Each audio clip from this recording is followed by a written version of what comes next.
Sobrang mura lang ito, as in. Ang ganda ipang regalo, be.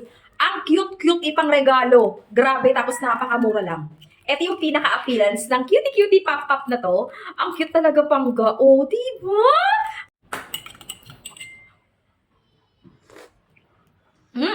Wait lang.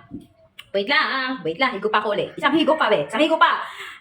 Sandali! Kasi may isasabihin ako importante to. Hihigop lang ako. Sandali lang. Be, eto. Alam nyo ba na hindi ko ito dapat ipagpabukas na o ipagmamaya na o mamayang hapon na, mamayang tanghali lang. Ngayon na dapat. Ngayon na mismo, ora mismo. Alam mo kung bakit? Sobrang mura nito. Ayan, 3 piraso yan.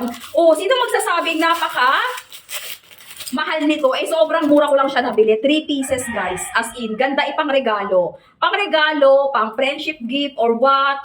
Pang kapitbahay gift. Oh, ang ganda, be. Ang cute-cute lang talaga yung 3 piraso to, mga babes ko. Maglalagyan ko ng yellow basket pag bet niyo yung mga ganito.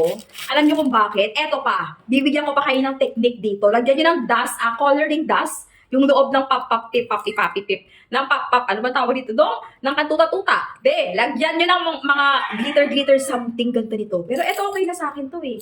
Oh, ganda nito pang regalo, pang gift, goods na goods na. Ngayon guys, ha?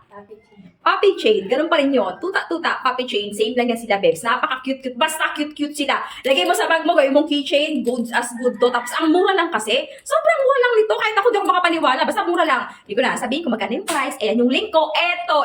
Click mo yan ang basket, nandiyan ang price natin ito. Naka-discount sale sila ngayon.